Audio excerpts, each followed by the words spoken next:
Namaste. I am Dr. Robert Henry Schwank, aka Dr. Bob for You, coming to you from Studio for You in Norwalk, Ohio. All information you might like to have will be found at the end of this video. I always welcome comments and questions. If you're watching on YouTube, you can make your comment below. Today's topic is 6 steps to a happy life, which brings you to the meaning of your life. Okay, so happiness begins inside of you. So does the meaning of life, which I believe is to be happy. By making solid, long-lasting connection with the ultimate reality, you find happiness at the core of your being. This link is maintained and grown through meditation. When you have made concrete interaction between yourself and the ultimate reality, you will understand that the meaning of your life is to experience. The highest experience you can have is to be who you really are. When you find who you really are, you'll be happy, and happiness will help you see who you really are. I can say that what I just stated above takes care of the inside of you, but what about the outside of you? Surely you would want your worldly experience to be as positive as possible. So what do you do to make your corporal world experience as constructive as possible?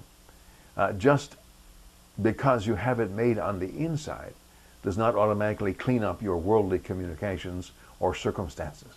So here are 6 steps for you to take to make day-to-day experience as good as possible. Number 1, prepare. Before you sleep the night before, plan your next day. Of course, you must allow for the unexpected.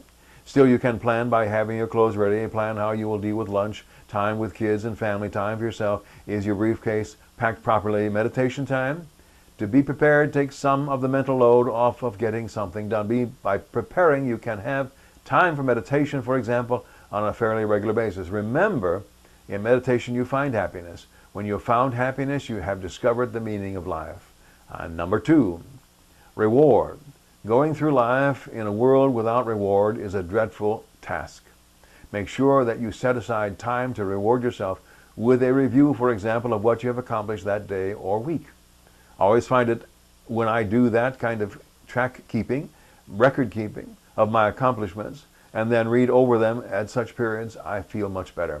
I feel much better because I can see that I'm making progress. Before, I found the secret of keeping track of in a small unobtrusive way, I was less prone, let's try that again. Before I found the secret of keeping track in a small unobtrusive way, I was more prone to floundering, therefore less happy with my way in the world. Number 3, as much as is possible in your life, surround yourself with positivity. If you wish, you can start by making your workplace brighter. Seems trivial, I know, but simply by brightening your work area with, say, a bright poster with a positive sentiment on it will do wonders for the atmosphere in which you work. If you work at home, make sure that your workstation is as bright as possible. Then we go from the trivial to the somewhat profound. The people who surround you. As far as is possible, gather to yourself those who are positive. Negative people can really sabotage your efforts when they bring their negativity with them. Of course, everything between brighter and people needs to be made as positive as possible when it enters your world in any way. Number 4, empty your life of as much negative stuff as possible. Do not keep tempting food within easy reach at home or school or work. Avoid as much negativity as possible, whether it is people or food or reading material. Empty your life of them.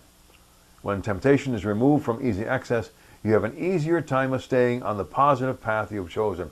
That path may be to lose weight, to be more productive at work, or to have healthy relationships, or Number 5, habituate. Make new, positive habits. Yes, you may have some negative habits you wish to break. You'll be far happier in your everyday dealings with your world with positive habits. Bad habits are so hard to break. So instead of breaking them, make new habits that override the old. It is far easier to develop and maintain good habits than to try to break ancient habits. Creating new, better habits is simple, really. Just do the good thing over and over again until it becomes automatic. That's what a habit is, after all. A habit is something you do over and over again, almost a compulsion. Okay, number 6. Remind yourself of what you want to do in a positive way. The human mind is a great asset. However, the asset needs cultivating. So put up posters in your environment that emphasize a positive way that you want to go, that you want to accomplish. Put them up on the walls of your workplace. Stick them up in the mirror you use to get ready in the morning, even on the dashboard of your car if it's possible. My office walls are covered with sayings, maxims, aphorisms, all in an attempt to remind my mind of things I need to embed in my conscious and unconscious life. 7. Countermand. Bonus step 7. Countermand any idea that the above 6 have a particular order. Begin work on them at any place in the order. Even jump around if that works for you. Well, there you have it. 7 steps to a happier life. Prepare, reward, surround, empty, habituate, remind, countermand. Put these into practice, and coupled with happiness within, you will significantly aid yourself in having a happy life. This has been Dr. Bob for you. Again, questions and comments are always welcome. Remember these words from Sam Keen. The power, potential, promise of your being is integral to being, becoming itself. Namaste.